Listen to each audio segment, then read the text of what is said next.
हम आपकी बात समझते हैं आनाजी। आमचं स्वराज्याचं नशीब मोठं. ऐकलं का? त्यासनी म्हणावं ध्यान पुढं टाका. आता थांबून चालणार नाही. बादशाह सलामत का क्या कहना? आनाजी, एक बात हमारे जहन में तस्बीह की मोती की तरह घूम रही है, और वो मोती है शंभू राजा। मतलब? कब शंभू राजे से हमारी मुलाकात होगी, कब हम उनसे रूबरू होंगे? अब हमारे सब्र की इंतहा हो गई है आनाजी। हो पंत, अजून बी शंभूराजांचा जप करत्यात. ते असं जप करत राहिले तर आपल्याला बी जपून राहावं लागल. अवघड होईल समज. तुम्ही बोला स्पष्ट, बेधडक. शहनशाह, हमें तुम्हारा कुछ पूछना चाहते हैं. बेझिझक होकर पूछिए. हम आपके पास एक प्रस्ताव घेऊन आलो होतो, याद है ना? हाँ, याद है. तो फिर तुम्ही त्या आमच्या प्रस्तावावर काही विचार केला आहे का? हाँ हाँ, बादशाह सलामत सोच रहे हैं. प्रस्ताव भी तो सोचने के काबिल है. हाँ शहनशाह. देखिए आनाजी, हमने भी हमारे वालिद के खिलाफ जंग का ऐलान किया था, लेकिन उस वक्त हम अकेले नहीं थे. पूरा राजपूताना सरदारों का साथ था. हालांकि राजसीय चालों की वजह से हम कामयाब नहीं हो पाए, तो अलग बात है. जी. एक बात आनाजी, जब कोई अकेला खिलाफती बनता है तो वो गलत है. उसे दंगा फसाद का नाम भी दिया जा सकता है, लेकिन बड़ी तादाद में सबने मिलकर बगावत की तो उसे बागी नहीं, असंतोष की ज्वाला कहा जाता है. जी हुजूर. हिंदुस्तान के तख्त पर बैठने वाले हैं हम, बादशाह हैं हम. आनाजी, हम एक बात जानना चाहते हैं. आप स्वराज्य के बागी नहीं, फिर भी आप हमारा साथ दे रहे हो, तो हम ये जानना समझना जरूरी समझते हैं कि आपकी फौज, आपकी ताकत कहां तक है. हम सही कह रहे हैं ना राणा जी? जी बादशाह, बिल्कुल. और आपकी फौज किस हद तक आपके लिए कुर्बानी दे सकती है? और कितनी है आपकी फौज? 50,000, लाख, 2 लाख? और सिर्फ सैन्य बल नहीं, आपके खजाने की ताकत कितनी है ये भी जानना जरूरी है. कौन कौन से सरदार हैं आपके साथ? ये सब जानने के बाद ही हम आपके प्रस्ताव पर लाजमी सोच विचार कर सकते हैं. करा विचार. पण दुर्गादास जी, हा फायद्याचा सौदा आहे. हा म्हणजे बारकाईनं बघायचं झालं तर मग गोऱ्या बाईला बी मिशी दिसत्या. म्हणून म्हणतो या बारकाईनं बघू नका, उचाक माचाक करू नका. सोचते हैं.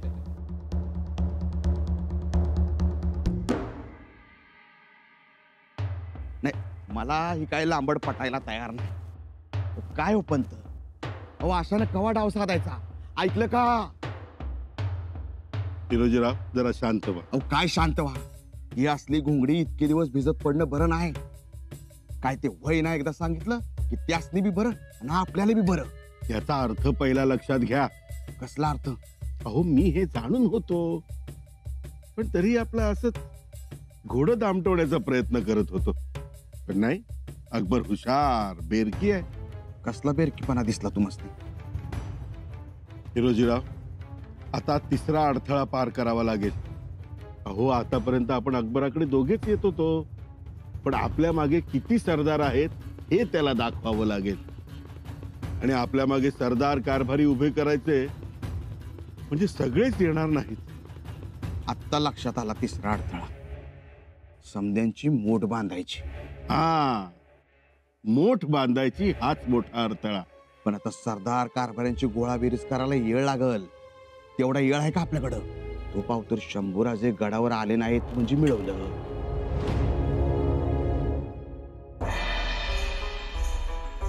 आम्ही रायगडात जाऊन येतो. पथक तयार ठेवा.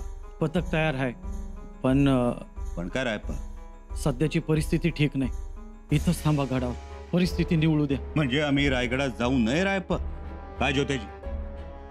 तसं नाही पर रायप्पा, मी म्हणत होतो बाजी प्रभू देशपांड्यांचा स्मरण दिवस उद्या परवा आलाय. त्यासनी निवत तुमच्या हातानंच दाखवायचं ठरलंय. हे कोणी ठरव? आम्ही ठरवलंय आणि सिंधचे मावळे आहेत. आम्हाला इथंच थांबवण्याचं निमित्त तर नाही ना हे? अजिबात नाही. रायप्पा, ज्योत्याजी समजून घ्या. आमचं रायगडावर जाणं गरजेचं आहे. म्हणजे त्या पत्राचा उलगडा सुद्धा होईल आणि या मागचा करता करविता कोण आहे ते सुद्धा समजेल. राजे, करता करविता कोण हे लवकरच समजेल.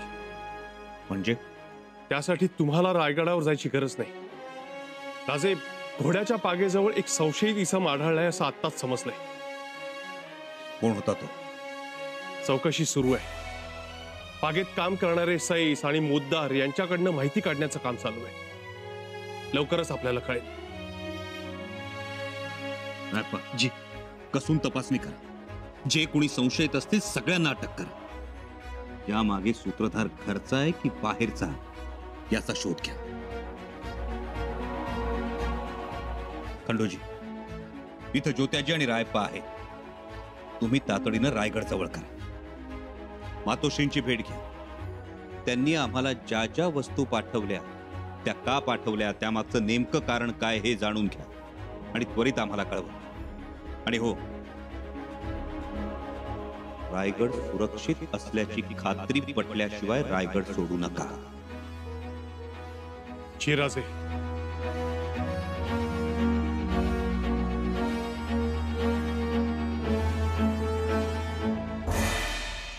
तातडी तर आपल्यालाही दाखवावी लागणार. मी तुम्हाला परत एकदा सांगतोय, कारभाऱ्यांची गोळाबेरीज करणं हे वाटतं तितकं सोपं नाही. ते होईल हो राव. मला ती धास्ती नाहीच आहे. खरी धास्ती आहे ती त्या हंबीर रावांची. हा, मागच्या वेळचा बल्ल्या त्यानंच केला. ती असली तेवढं लांब ठेवा, नाहीतर त्याने केलाच इळ्याचा खेळा. मी सावध आहे. आणि खरं सांगू, मला इतर कोणी नाही पण अकबरानं मोठा दिलासा दिलाय. पण तो तर म्हणतोय आपल्याला शक्ती दाखवा, ताकद दाखवा. म्हणजे ते मला कळना. अहो, दाखवा म्हणतोय ना, मग दाखवा ना त्याला. त्यात काय, सरदार मागे उभे करता येत नाहीत का? आणि एक गोष्ट लक्षात ठेवा, जिकडे गुलाल तिकडे चांग भलं म्हणणारी आपली माणसं. त्यामुळे सरदारांची फौज मागे उभी राहणार. म्हणजे अकबरालाही घेतलं तुम्ही काय ह्यात? अकबर आपल्या बाजूला आलाय हे मी छाती ठोकपणे सांगू शकतो. ऐकलं का? बाहेरचा माणूस आपला झालाय हे पक्क, पण आपली ही माणसं आपलीच आहेत का हे एकदा खडा मारून बघा. कोण? बाळाजी पंत चिटणीस, आबाजी सोनदेव सुरनीस. आबाजीचं काय, ते आपल्याला ओळखतात, आपण त्यांना चांगले ओळखतो. जसा वारा येणार तसे ते पाठ फिरवणार. हो, पण मग बाळाजी पंतांचं काय? बाळाजी पंत तसे स्वामीनिष्ठ, ते येतील आपल्या बाजूला, पण त्यांच्या सवडीनं. म्हणून आपण त्यांचं नाक दाबलंय. म्हणजे नाक दाबलं की तोंड उघडणार. नाक आहे त्यांचे चिरंजीव आवजी. आवजी पक्के घट्ट आहेत. ते कशाला आपल्या सोबत येतील? अहो, चिटणीसी तर हयात पदरात आहे त्यांच्या. चिटणीसीचा साप सोडलाय पायात आवजीच्या. म्हणजे महाडचे दादा देशपांडे यांना चिटणीसी दिली जाणार. पन्हाळ्यावर खलबत सुरू आहेत असं सांगितलं न बिथरले आवजी. आलेत आपल्या वळचडीला. मानलं पंत तुम्हासनी, मानलं. ताम ताम दंड भेद.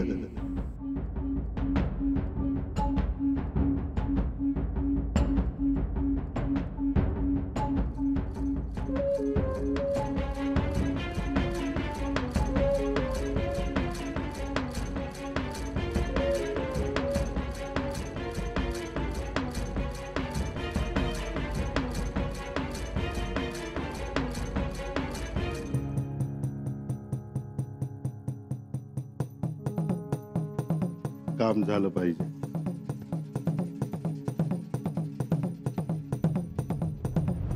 खंडूजी, तुम्ही पन्हाळगडावरून आलात? होय राजमातोश्री, आम्ही आलो. राजांनी आम्हाला आपल्या भेटीसाठी पाठवलंय. म्हणजे शंभूराजे कसे आहेत? सुखरूप आहेत. त्यांना इजा तर नाही ना झाली? जगदीश्वराच्या कृपेने नाही, परंतु मातोश्री, मोठा अनर्थ घडला असता. पण तुम्ही जीवाभावाचे एवढे सगळे जवळ असतानाही असं झालंच कसं? मातोश्री, राजे नेहमीप्रमाणे सकाळी रपेटीस जातात, त्यानंतर ते तालीम करतात, मग न्याहारी. त्या दिवशी राजे रपेटीस निघाले तेव्हा घोडा ठीक होता. त्याला बागेत तपासून पाणी प्यायला घालून खुराक घालूनच बाहेर काढला होता. परंतु राजे पुढे गेल्यानंतर रस्त्यात त्यांना एक म्हातारी दिसली. मोठ्या कष्टानं ती देवळात निघाली होती. तिला मदत करावी या हेतून राजे घोड्यावरून पाय उतार झाले. मंदिराच्या आवारात तिला घेऊन जातात न जातात तोच घोडा धाडकन कोसळला. त्याची नाल सुटली होती. पण हे झालं कशामुळे? कुसुंबा पाजला होता. कुसुंबा पाजल्यानंतर जनावर बेकाबू होतं असा इतिहास आहे. राजांचं नशीब थोर आणि आपला आशीर्वाद. ते सगळं ठीक, पण हे सगळं कोणामुळे घडलं? गुन्हेगार सापडला? अजून तरी नाही. नाही? एवढा मोठा अपघात झाला आणि गुन्हेगार मोकाट राहतो? शंभूराजे ते आपल्याला भेटीसाठी निघालेच होते, परंतु काय? आम्हाला भेटायला? होय, काही दिवसांपूर्वी आपण पाठवलेल्या वस्तू आणि पत्र, काळजी घ्या असा मजकूर, यातनं काही संकेत मिळतोय का ते विचारायचं होतं. परंतु त्यांनी मला पाठवलं. आम्ही पत्र पाठवलं, वस्तू पाठवल्या, ते आपल्या मुलाच्या काळजीपोटी. त्यामागे आमचा दुसरा कोणताही उद्देश नव्हता. फार तर आम्ही पत्र पाठवलं आणि अपघात झाला. हे म्हणजे कावळा फांदीवर बसायला आणि फांदी मोडायला एकच वेळ झाली.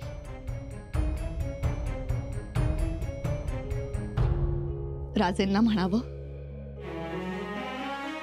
आम्ही वस्तू आणि पत्र पाठवलं ते आमच्या मुलाच्या काळजीपोटी. छी, आज्ञा.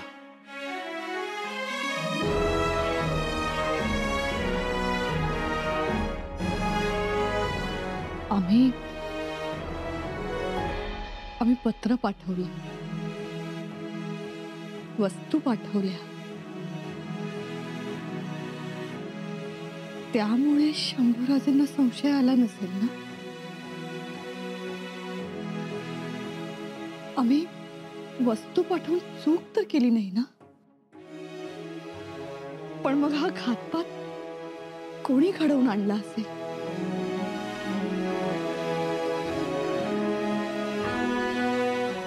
ऐक ग, अनाजी पंतांकडे निरोप दे. जसे असतील तसे निघून या.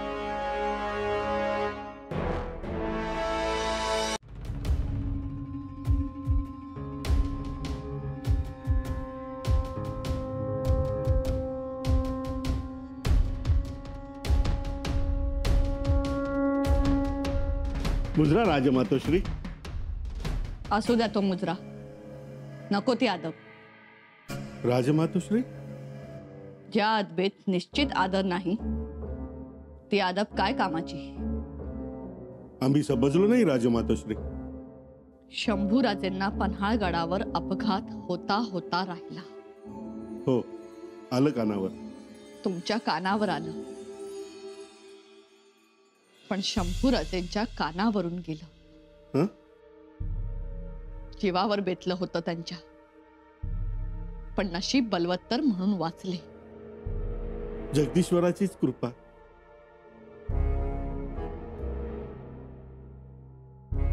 हो, त्यांचीच कृपा. पण हा घातपात होता असं प्रथम दर्शनी दिसतंय. घातपात? स्वराज्याच्या छत्रपतींना घातपात? प्रयत्न केला?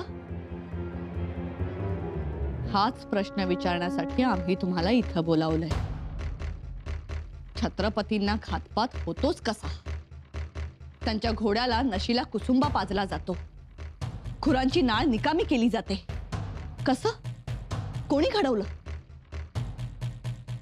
पंत, यातलं तुम्हाला काही माहित आहे? मला? हो,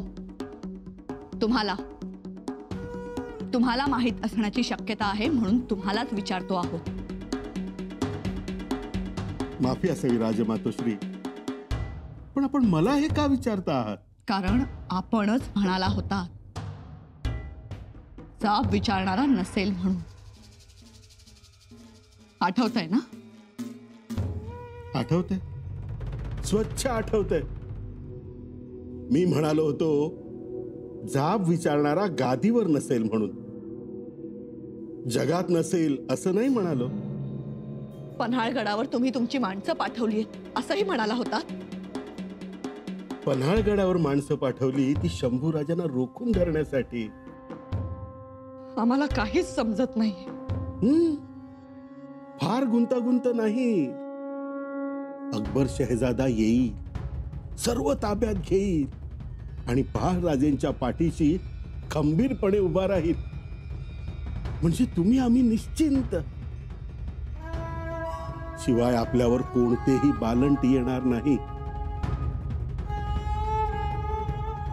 माझ्या ध्यानीमनी फक्त अकबर आहे. अकबर.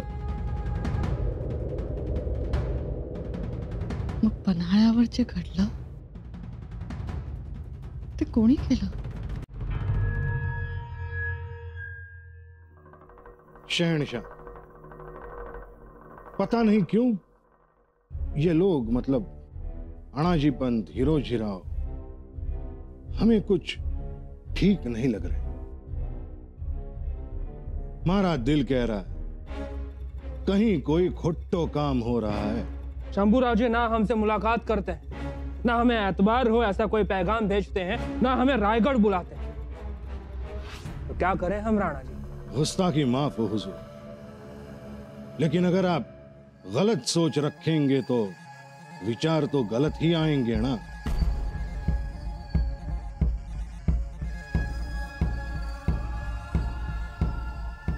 आप कहना क्या चाहते हैं राणा जी?